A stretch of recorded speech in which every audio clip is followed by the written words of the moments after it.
Қайырлы күн достар, бүгін сіздермен осындай жұмсақ ауызда еретін сметанный пирогтың видеосымен бөлісетін боламын.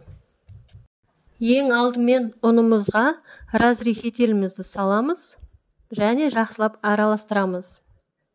Араластырып болған соң, бөлме температурасында еріп тұрған сары майды ұнның үстіне саламыз. Сары май міндетті түрде 82% болу керек. Және де пампушка тағы да басқа арзан сары майлар жарамайды. Олар пирогыңыздың қамырын қатты етіп қояды. Пирогыңыз қатты болып піседі. Міне май мен ұнды осылай саусағымның ұшымен ғана араластырып тұрмын. Қолымен бірден қатты мыжғыламаймыз. Ол кезде қамырыңыз дұрыс шықпайды. Май мен ұнды осылай жақлап араластырып, осындай крошка жасаймыз. Енді құмшекерімізбен жұмыртқаны бөлек ыдысқа салып, жақсылап араластырамыз. Қанты ерігенше, аппақ болғанша жақсылап араластырып аламыз. Оны крошканың үстіне құямыз. Құйып болған соң, тағы да саусағымыздың ұшымен жай шетінен қамырды араластырамыз. Бірден қатты мыжғыламаймыз алақанымызбен. Міне видеода көрсетілгендей, осылай шетінен ұнды араластырамыз. Артық көп ұн қоспаймыз. Артық көп ұн қоссақ, қамырымыз қатты болып, пирогымыз өте қатты болып қалады. Міне қолға жабысып тұр. Мен саусақтың ұшымен бір ас қасықты толтырмай кішкене ғана ұн салдым. Өйткені жан-жағын жинап, саусағымда қамырды барлығын қосып жинау үшін.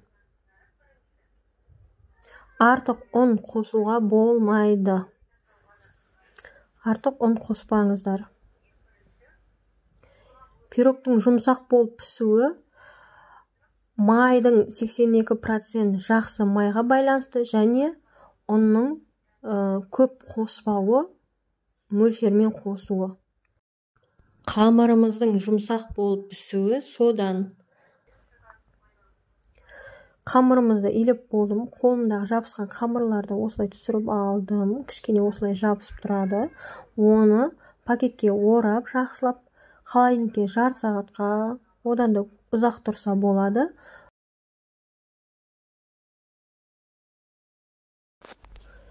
Қамырымызды жарты сағат холодильникке қойып алған соң, формамызды дайындап, формамызға жаямыз. Форманың диаметрі, салмасының рецепті, барлық рецепті астына жазып қалдырып кетемін. Холодильниктен қамырды алып,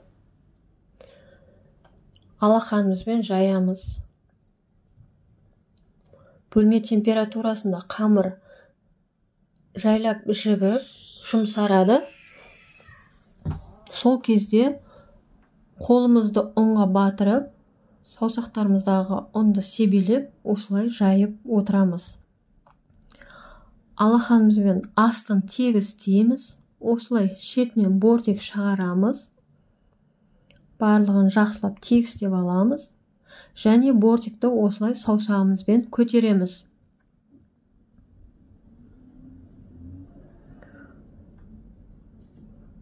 Бұл сметанник пирогын мен конвекциясы бар әсел пеште пісіремін. 180 градуста конвекциямен пісіремін. Өте әдемі болып піседі. Ал сіздер әсел пеште пісіретін болсаңыздар, әсел пештеріңіз қатты қызатын болса, одан жай отта пісіріңіздер.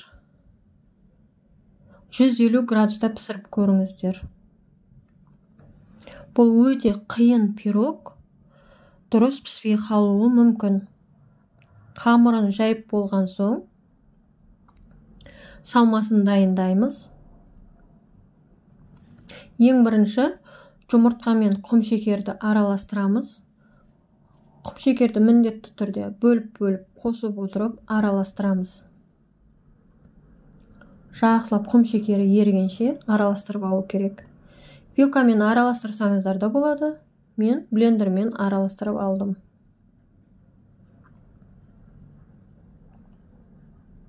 Менің каналымның дамуына үлесіңізді қосып, лайк басып, сақтап алып, комментарий жазып, достарыңызбен бөлісіп отырыңыздар. Алдағы уақытта тағы басқа да ыстық тағамдармен, тәттілермен, салаттармен бөлісемін. Міне жұмыртқамен қантты араластырып,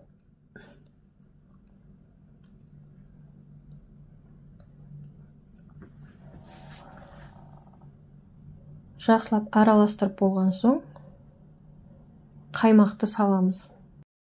Осы жерде сіздерге тағы да айта кететін, майды таңдаған кезде 82% болу керек. Ол пампушка, басқа арзан майлар болмайды. Ол кезде пирогыңыз өте қатты болып піседі.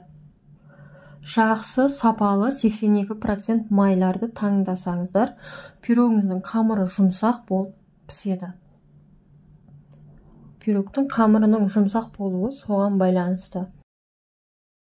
Және ұнды артық мөлшерде қоспау керек. Артық мөлшерде қоссаңыздар, пирогтарыңыз қатты болып піседі. Қаймақты саламын және кукурузный крахмалды салып, барлығын жақсылап араластырып аламын.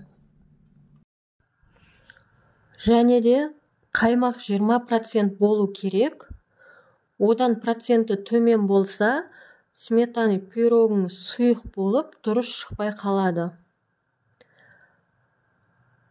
Картофельный крахмал қосуға болмайды, дәмі жақсы болмай қалады. Картофельный крахмал мүлдем қосуға болмайды. Кукурузный крахмал қосыңыздар.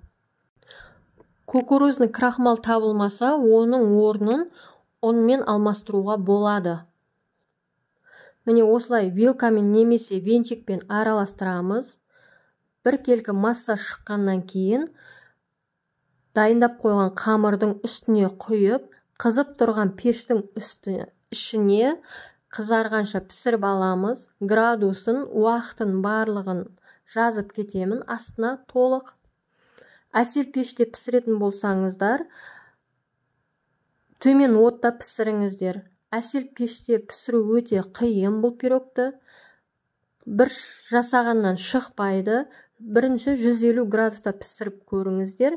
Кейін тағы да градусын төмендетіп, болмаса өздеріңіздің пештеріңізге қарай көресіздер. Пирогты уақытқа қойып, піскен кезде, уақыты біткеннен кейін пирогты шығарып қозғасаңыздар, салмасы ортасы кішкене жай ғана қимылдап тұрады. Ал қатты қимылдаса, ол әлі жақсы піспеген деген сөз. Кішкене қимылдап тұрады, осылай қызарып піседі. Пештен шығара салып, сол күйі формасымен суытып, бір түнге қатырып қоясыздар. Сонда салмасы қатып, бір түнде әдемі болып тұрады. Ал бір түнге қатырмай пештен шығара салып, 2-3 сағаттан кейін кессеңіздер, салмасы ағып кетеді, сулы болып, дұрыс шықпай қалады. Бір түн қатырып, содан кейін формадан бірінші осылай шетін пышақпен кесіп, содан кейін ғана шешесіздер форманы. Міне пирог салмасы қатып, суып, дәмі кіріп, бір түн салқын жерде тұрды. Шәйшердің алдында холодильниктен жарты сағат бұрын шығарып, жылытып қоясыздар. Сонда пирогтың дәмі кіріп, жеуге әдемі болып тұрады. Мұздай болып тұрса, қатып, дәмі онша сезілмейді.